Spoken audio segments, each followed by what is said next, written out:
Oke teman-teman, jumpa lagi dengan acara Ngobras. Teman-teman, malam ini atau kali ini acara Ngobras akan memasuki episode yang ke-11. Hanya kali ini kita selingi dulu dengan satu novel dari Jepang yang sudah diterjemah.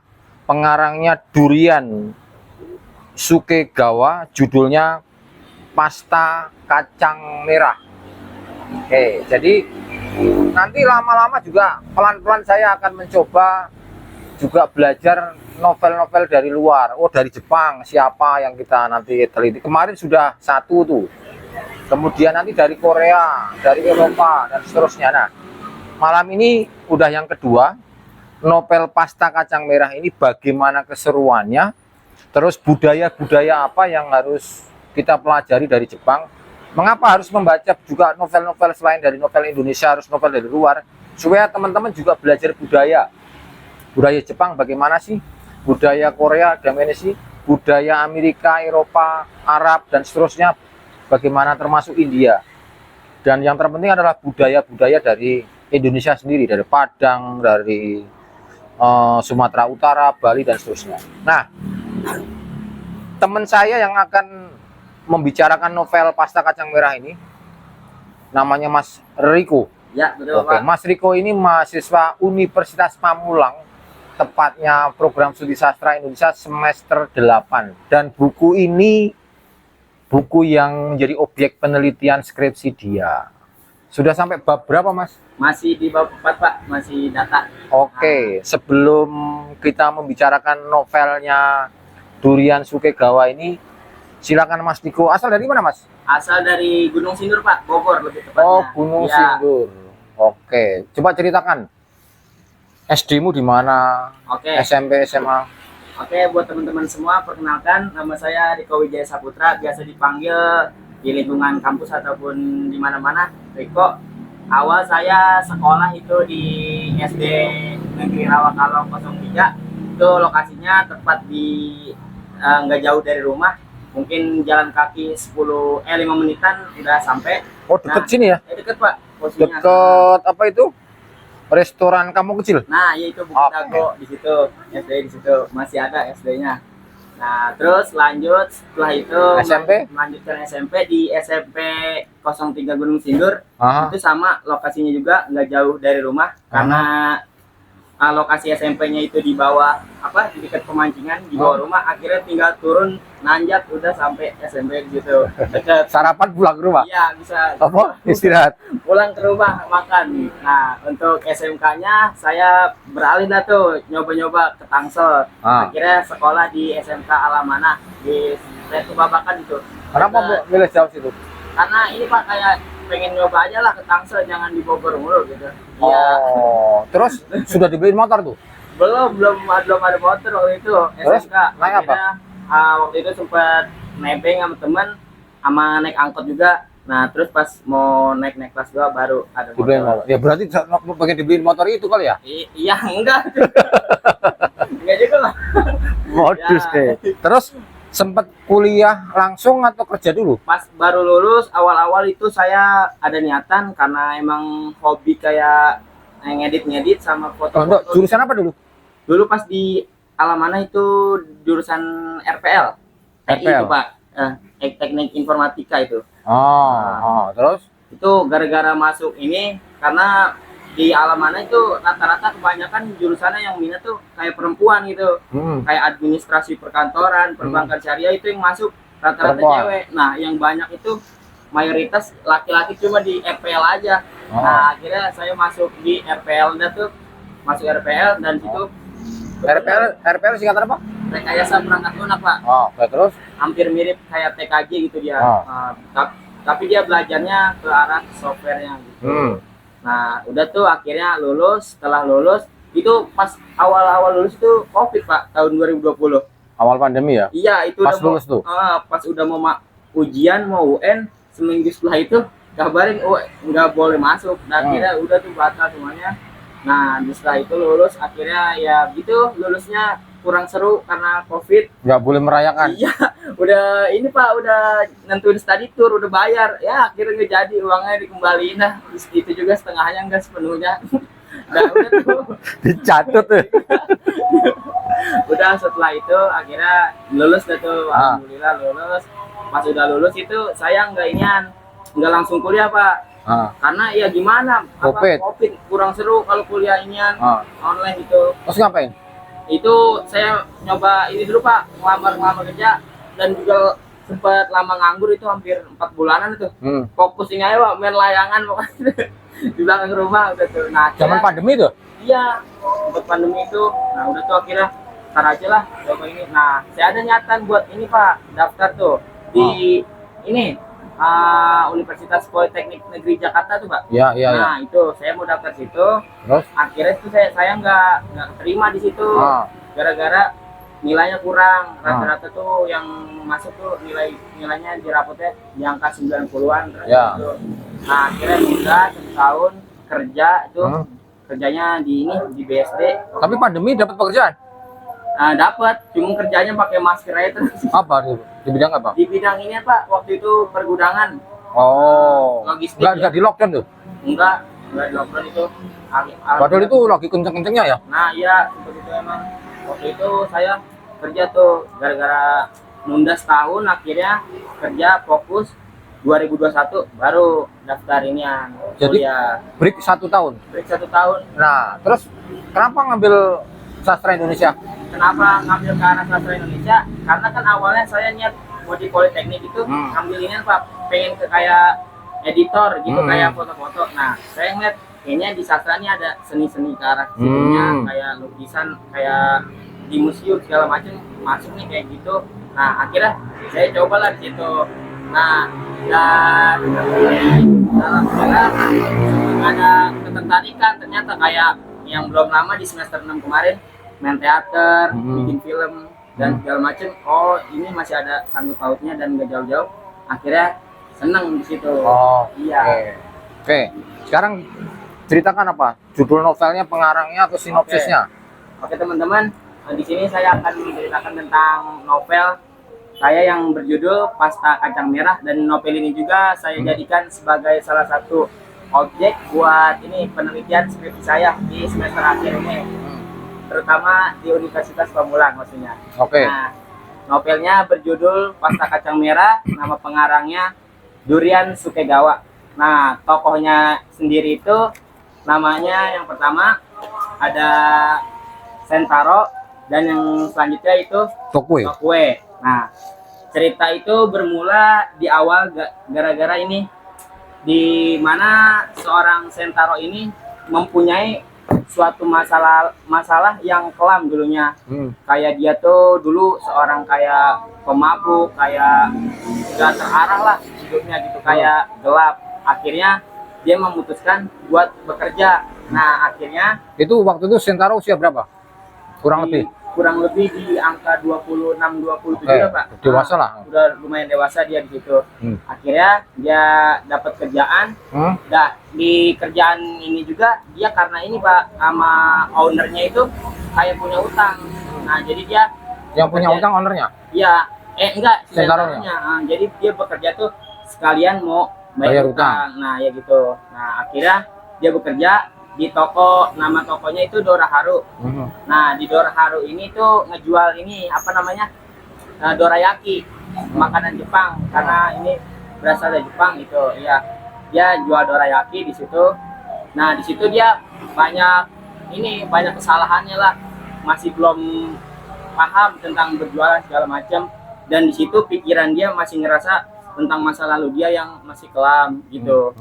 Nah, terus akhirnya seiring berjalannya waktu, ada seorang nenek tua yang bernama Tokue, yang mana nenek tua ini sudah berusia 68 tahun, dan dia berusaha untuk bisa kerja di toko dorayaki ini yang bernama Doraharu itu. Nah, sama Sentaro dia ingin bekerja di situ. Awalnya Sentaro kayak ini, tiba-tiba kok ada seorang nenek tua yang datang ngelihat toko Doraharu gitu, kayak awalnya kayak kok tiba-tiba dia datang ke sini kayak mau ngapain, mencurigakan gitu. Awalnya Sentaro ngerasa kayak ini orang kayaknya mau Ngemis ya? iya mencurigakan Mencuri, gitu. ya? Terus akhirnya bolak-balik ke toko itu terus. Nah akhirnya dia mulai berkomunikasi di situ, komunikasi. Nah ditanya Sentaro, kamu ini mau ngapain di sini?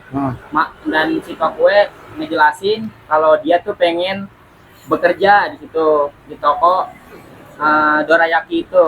Nah akhirnya Sentaro di situ masih ngerasa ragu karena dia ngerasa nenek tua apakah bisa kerja, emangnya udah balik 60-an ya? Iya udah 68 tahun, apakah dia masih bisa kerja di sini, sedangkan dia aja yang masih muda, Sentaro yang masih muda aja masih sudah kecapean gitu, ngejalanin pekerjaan itu sendiri. Nah akhirnya gitu. Nah dia akhirnya seling beberapa waktu ngelihat karena kekurangannya juga tuh si Tokue ini mempunyai penyakit lepra gitu Pak, dan tangannya juga cacat gitu, kayak nggak normal lah Semacam lepra? Iya lepra gitu penyakitnya. Oh memang lepra? Bener lepra dia, atau kalau di Jepang itu disebutnya penyakit Hansen. Kalau di Jepang itu lepra itu. Nah akhirnya si Sentaro nyoba, ya udah kalau kamu emang memaksa buat pengen bekerja di sini nggak apa-apa, tapi di sini upahnya kecil, kata Sentaro gitu. Nah akhirnya si Tokue dia bilang aku tidak apa-apa karena aku ingin bekerja gitu. Nah akhirnya si Sentaro mempekerjakan dia lah. Nah si Tokue ini tuh ternyata dia orang yang ahli dalam bikin pasta kacang merah Pak. Sedangkan Sentaro itu bikin pasta kacang merah tuh nggak sempurna mulu lah, walaupun dia udah kerja di toko dorayaki itu. Tokue jago? Tokue jago karena dia udah hampir 40-50 tahun di bidang pasta kacang merah itu. Tunggu dulu, kalau di Indonesia orang lepra itu kan disingkirkan, diasingkan. Itu di Jepang nggak? Itu makanya itu diam-diam dia. Nah dia masuk ke sini posisinya udah sembuh? Belum. Oh ya? Belum sembuh, tapi masih ibarat kata 85% lah masih ini. Udah mau. Nah begitu tahu Tokue ternyata jago membuat itu pasta kacang merah ya? Pasta kacang merah bikin dorayaki itu, akhirnya si Sentaro ini percaya, wah ternyata kamu bisa ya buat ini segala macam. Nah akhirnya dia jadi bagian di pekerjaan di situ. Nah terus tanpa diketahui ownernya Pak. Sedangkan ownernya nggak tahu ternyata si Tokue ini punya penyakit itu. Sedangkan di Jepang tuh lagi kayak booming lah penyakit Hansen itu, nggak boleh kayak orang yang sakit. Tapi diisolasi di sana? Iya, sama? Diisolasi sama. Terus? Nah akhirnya dia kerja di situ. Kerja tuh pelanggan makin banyak? Banyak di situ. Itu pelanggannya makan di situ? Makan di situ. Kebanyakan ini sih Pak yang rata-rata anak-anak SMP yang pulang sekolah pada jajan dorayaki di toko Dora Haru itu. Banyak yang di situ. Di setiap hari itu Sentaro banyak belajar melalui Tokue. Ternyata kayak gini bikin pasta kacang merah yang enak. Gitu. Saya sebelumnya belum pernah bikin pasta kacang merah seenak ini gitu. Nah terus si Sentaro berterima kasih banyak lah sama si Tokue ini. Nah terus sering berjalannya waktu, sang owner itu tahu kalau Sentaro tuh memperkerjakan orang, sedangkan dia belum konfirmasi lagi kalau mau masukin orang gitu. Nah si nyonya ini yang punya toko ini, ownernya marah besar akhirnya. Dia marah besar, terus kenapa kamu memperkerjakan orang tanpa bilang? Nah terus akhirnya gajinya dari mana? Gajinya dari ini Pak, sang ownernya gitu. Ibarat kata mah dia jualan, jadi bagi rata atas silang hari itu dia ini. Nah terus ownernya nggak mau tahu, marah pokoknya, kalau kamu masih mau kerja di sini keluarin orang itu. Nah akhirnya dia tahu bahwa dia itu lepra? Iya, penyakit lepra, jujur itu dia ngomong akhirnya. Nah akhirnya dengan berat hati lah si Sentaro ngerasa sedih. Akhirnya mau nggak mau Tokue dikeluarkan. Tokue yang ini Pak keluar sendiri. Keluarkan juga dengan berat hati, akhirnya dia keluar dari situ. Udah dari situ dia miskomunikasi nggak tahu ya apa Sentaro kayak gimana, nggak tahu Tokue kayak gimana. Nah sedangkan setelah si Tokue pergi dari toko itu, uh, Dorharu ini sepi, ibarat kata sepi pengunjung lah. Iya, iya. Karena kan nggak seenak yang buatan Tokue iya, kan. Ya nggak seenak bikinan dia yang dia bikin. Omset drop. Drop di situ. Nah si Nyonya ini sempat marah gini. Kenapa omsetnya bisa turun kayak gini? Sedangkan kemarin-kemarin bagus tuh. Nah Sentaro bilang karena kemarin saya dibantu oleh Tokue yang udah lama gitu kayak karena dia cukup berpengalaman di bidang pasar kacang merah gitu Pak. Akhirnya seling berjalan waktu ternyata dia ini kirim surat. Siapa? Si Sentaro Ngirimin surat Tokue? Surat ke Tokue. Awalnya itu Tokue dulu yang ngirim ke Sentaro. Ia bilang kalau maafkan aku, gimana keadaan kamu di toko Dorharu kayak gitu. Terus dia bilang kalau bisa ada waktu marilah main ke tempatku, di tempatnya tuh di tempat yang dia tinggal. Minum teh mau apa gitu? Iya gitu. Kayak mari kita ngobrol bersama, nanti akan aku ajarkan tentang bagaimana pasar kacang merah itu di Bali gitu. Akhirnya Sentaro balas pesannya ke Tokue lagi.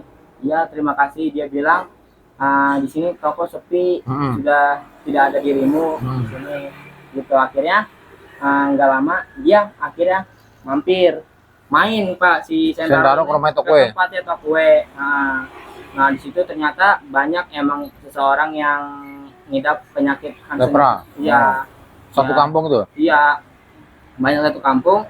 Nah si Sentaro itu kayak ngelihat tokonya ini ngelihat lingkungan sekitar tuh ternyata banyak ya orang penyakit ini, tapi masih semangat buat ngejalanin hidup kayak nggak nyerah lah, nggak putus asa gitu. Tetap berusaha. Iya. Jadinya setelah itu dia banyak berbincang dan banyak belajar dari Tokue. Ternyata kita tuh kayak nggak boleh ngelihat orang dari kayak kekurangannya gitu.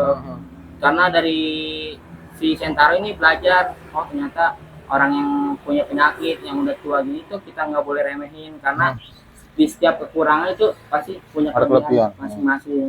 Gitu sih Pak, makanya ngerasa kayak oh ini novel kayak ngena juga dibacanya. Kayak terus akhirnya Tokue kerja lagi atau bagaimana? Enggak, dia udah nggak kerja lagi akhirnya. Tokue itu udah nggak kerja lagi tuh. Akhirnya Sentaro diajari? Sentaro belajar lagi di sana bikin kayak teh gitu. Oh bukan tadi pasta kacang merah? Bukan, beda. Dia diajari banyak. Terus akhirnya si Sentaro setelah itu pulang lagi dan nggak lama si Nyonya ini minta gimana kalau toko ini ganti jualannya jangan dorayaki aja, bisa diganti ke tempat buat minuman bar atau kita tambahkan okonomiyaki gitu. Nah si Sentaro tuh kayak masih nggak pengen karena toko Dorharu ini dia ngerasa kayak udah dominannya ke dorayaki gitu. Akhirnya si Sentaro tuh nggak mau dan akhirnya dia mutusin kayak buat resign gitu Pak.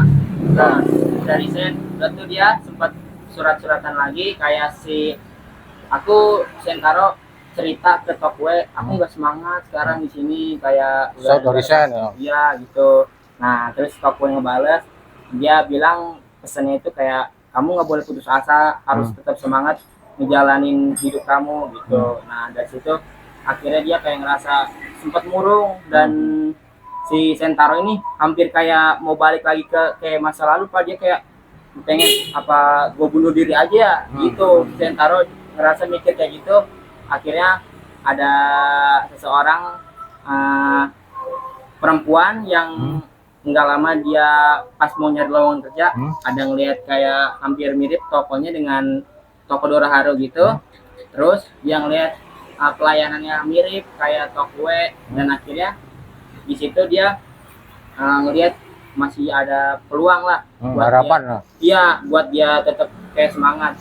Ternyata nggak boleh putus asa dulu sebelum kita nyari tahu apa yang harus kita jalani gitu.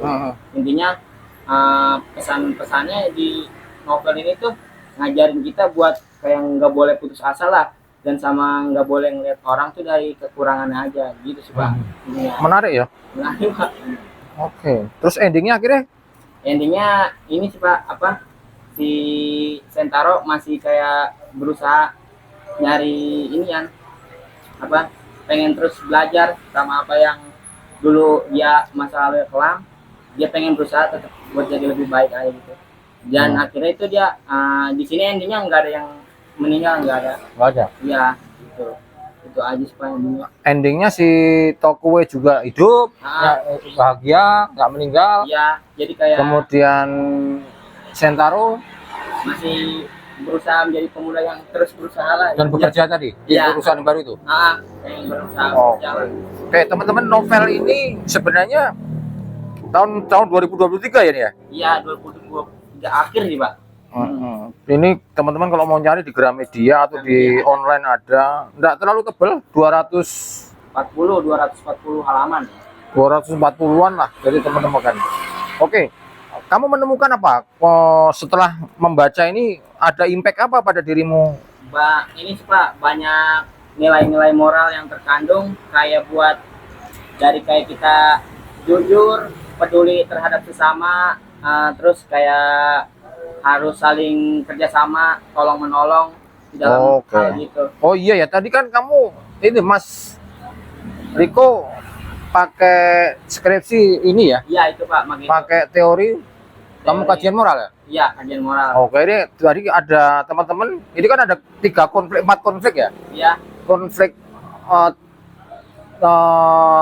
konflik dengan diri sendiri, konflik dengan sesama, dan konflik Tuhan. dengan Tuhan, konflik dengan lingkungan. Iya. Nah, 4-4-nya ada Itu saya yang ngambil yang 3 aja Pak. Yang 3. apa?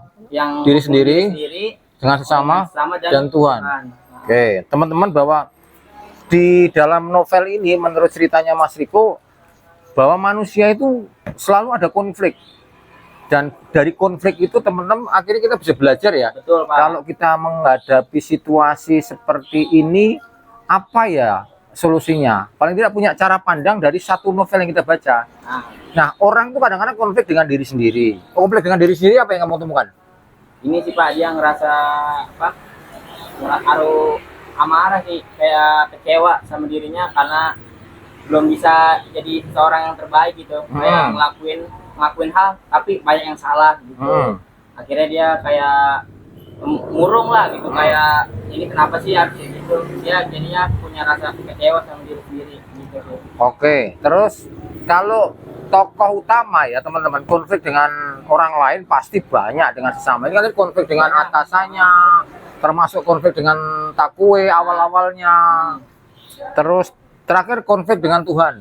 Dia menyalahkan Tuhan kenapa? Karena nyalain Tuhan tuh karena kenapa ibu harus meninggal lebih cepat, karena ibunya meninggal pas sebelum dia sedang lagi drop-dropnya lah, ibarat kata di keluarganya kayak broken home lah gitu Pak. Kayak si Bapaknya nggak diceritakan? enggak, untuk bapaknya nggak diceritakan, yang lebih ke arah tuh ibunya yang meninggal itu. Kayak si Sentaronya ngerasa dia tuh nggak ada pas ibunya meninggal gitu, kayak nggak bisa ngebantuin apa-apa buat ibunya. Akhirnya makanya dia kayak pas awal-awal tuh sempet kayak mabuk-mabukan, hidupnya kayak nggak ke arah lah karena nggak ada ini. Terus dia menyalahkan Tuhan itu? Iya. Oke. Nah, itu teman-teman pembelajarannya dari situ. Nah, saya minta satu closing statement.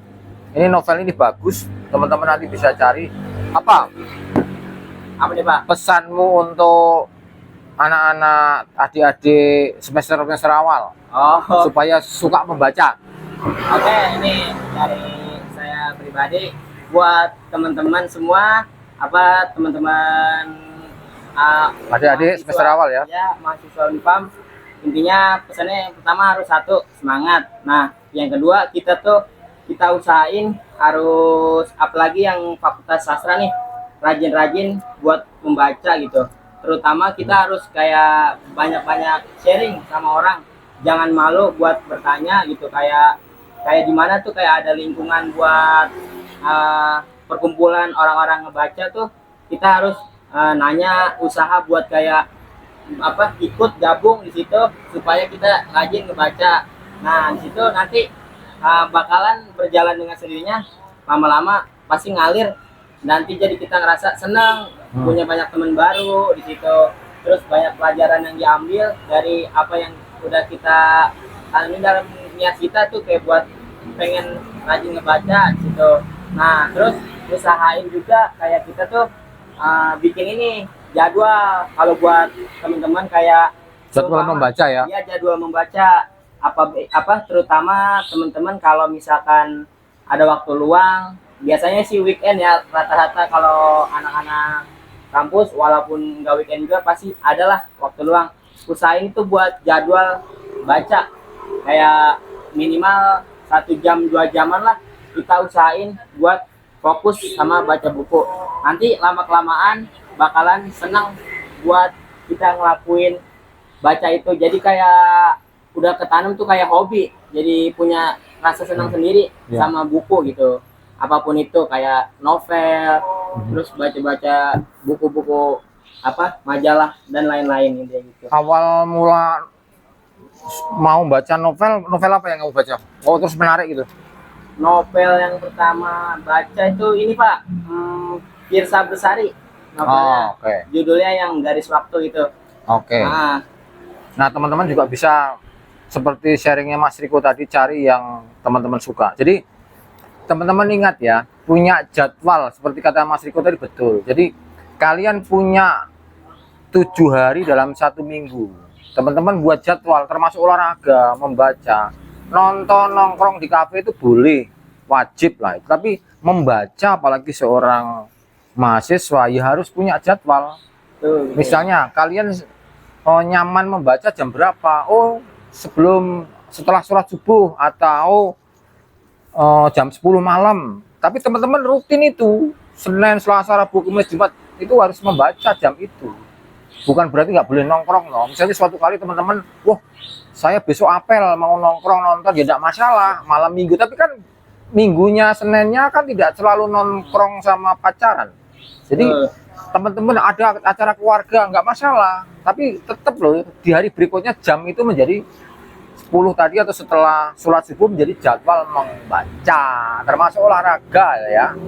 Itu. Thank you Mas. Ya, terima kasih Pak. Semangat wisuda kapan sidang jadwal?